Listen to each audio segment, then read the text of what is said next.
नमस्कार, कांठल की आवाज़ डिजिटल न्यूज़ में आपका स्वागत है।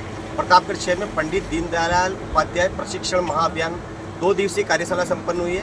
हमारे साथ में भाजपा के जिलाध्यक्ष महावीर सिंह कृष्णावत जी मौजूद है।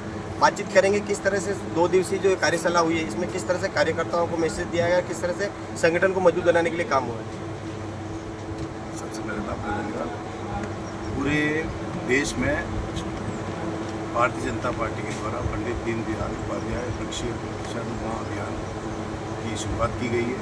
प्रतापगढ़ में भी हमने कल 2 दिवसीय प्रोग्राम किया, जिसमें माननीय सांसद साहब CPG जोशी, माननीय मंत्री जी जी पीणा, नार सिंह जी जोधा हमारे प्रदेश उपाध्यक्ष हैं, उनके सानिध्य हमें मिला है। कुल मिला के हमें इस कार्यक्रम में 11 सत्र रखे हैं, 11 अलग अलग वक्ताओं ने अपने विचार रखे हैं। निश्चित तौर पर इस तरह के जो भी कार्यक्रम पार्टी ने होती है, इसमें कार्यकर्ताओं में भी एक जोश उत्पन्न होता है और आपसी तालमेल भी बढ़ता है। सर, हमारा एक सवाल था कि जिस तरह से बात करते हैं आगामी जो नगर निकाय के चुनाव होने वाले हैं या पंचायती राज के चुनाव होने वाले हैं, कांग्रेस लगातार आरोप लगा रही है कि भाजपा चुनाव नहीं होने दे रही है। कहीं ना कहीं भाजपा को डर है कि उन्हें चुनाव में अपेक्षित परिणाम नहीं मिलेंगे। आप क्या कहना चाहेंगे? जैसा आप सभी को जानकारी है कि पिछली गवर्नमेंट भी उस पर कोरोना की बीमारी थी और सरकार ने टुकड़ों में इलेक्शन पंचायती राज के और नगर निकाय के इलेक्शन हुए थे। हमारी पार्टी का माननीय प्रधानमंत्री जी का उद्देश्य है, हमारे प्रधान CM साहब का भी एक मात्र है कि एक देश एक चुनाव होना चाहिए। इसी के निमित्त राजस्थान में भी पंचायती राज के और नगर निकाय के चुनाव पूरे प्रदेश में एक साथ हों, जिससे निश्चित तौर पर अच्छा वातावरण भी बने और जो जनप्रतिनिधि निर्वाचित हो गया है उनको भी लगे कि हाँ हमारे पास अच्छा काम करने का मौका है। निश्चित तौर पर इस तरह का अच्छी पहल है और शायद मुझे लगता है कि नवंबर तक ये सभी के कार्यकाल पंचायती राज के और नगर निकाय के हो जाएंगे और नवंबर के बाद कभी भी पंचायती राज और नगर निकाय। हाल ही में जो सर CM का दौरा हुआ है प्रतापगढ़ जिले में, बम्बोरी में एक ऐतिहासिक ग्राम चौपाल लगी है, उसके बाद में कार्यकर्ताओं में उत्साह है और जिस तरह से ये पूरा चौपाल लगी है उसमें जिन लोगों की ने समस्या बताई थी, अब इस क्षेत्र को क्या लाभ मिला है उससे?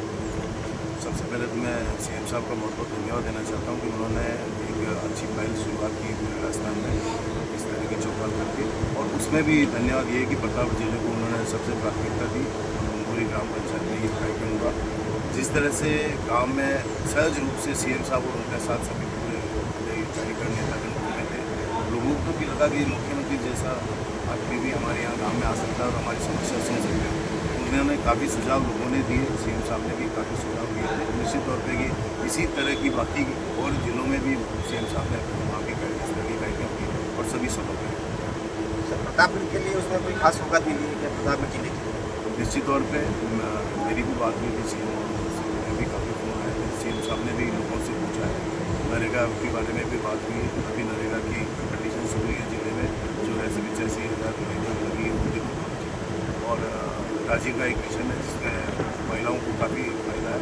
एक लिमिटेड दायरे तक था, तो उन्होंने मुख्यमंत्री जी पूरे जिले को पूरे राजस्थान में कहा है कि इस तरह का सभी वातावरण बनाया जाएगी, आपस में कोऑर्डिनेट करके ज़्यादा से ज़्यादा महिलाओं तक ये योजना पहुँचे और SSG गुरु स्वयं सरकार इसके माध्यम से बात करते हैं कि जिस तरह से CM साहब पहुँचे हैं उसके बाद में क्षेत्र में कार्यकर्ताओं में उत्साह है और आपका लगभग 2 साल का कार्यकाल हो चुका है। भाजपा में जो भाजपा का परिवार है उसमें कहीं ना कहीं जो गुटबाजी थी उसको भी आपने बांटने की कोशिश की है।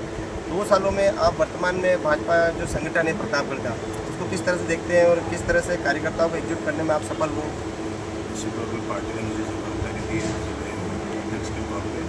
मैंने मेरा पूरा प्रयास किया, एक टीम बना के हमने काम किया है और निश्चित तौर पर इसका रिजल्ट आपको पूरे जिले में मिल भी रहा है। निश्चित तौर पर पंचायती राज का इलेक्शन आ रहा है, नगर निकाय का आ रहा है, बाद में विधानसभा के इलेक्शन भी आएंगे और लोकसभा के। मैं आपसे दावे से कह सकता हूँ कि जिस तरह से पूरी भारतीय जनता पार्टी एकजुट होकर काम कर रही जिले में, निश्चित तौर पर पंचायती राज में भी हम अच्छा रिजल्ट लाएंगे, नगर निकाय भी लाएंगे, विधानसभा की 500 सीटें हम जीतेंगे, लोकसभा की इस जिले में 3 सीटें आ गई, उसमें भी अच्छा रिजल्ट देंगे और यहाँ की प्रत्याशी है। एक सवाल होता था मेरा लास्ट में, जिस तरह से PM मोदी ने अपील करी है अभी, मतलब तेल कम खाना है, सोना नहीं खरीदना है, ऐसी तमाम तरह की 5-7 अपीलें उन्होंने की है, ईंधन को कम वापरना है, स्वयं उन्होंने अपना प्रोटोकॉल कम किया है। आप इसको किस तरह से देखते हैं और किस तरह से जो PM की अपील है उसका असर? मैं आपको बताना चाहता हूँ कि इस तरह की अपील पहले PM साहब ने कोरोना काल में भी की थी और उसका असर ये हुआ था कि अन्य देशों में हज़ारों की तादाद में मृत्यु हुई थी लोगों की, यहाँ भारत में काफ़ी कुछ डैमेज कंट्रोल हुआ था और लोगों ने जैसा जैसा PM साहब ने बताया था लोगों ने उसका अनुसरण भी किया है और निश्चित तौर पर उसका फ़ायदा भी सभी जनमानस को उन दिनों को आता है। अभी जो पहल हुई है, निश्चित तौर पे लड़ाई चल रही है, पेट्रोल डीजल की कमी है पूरे विश्व में।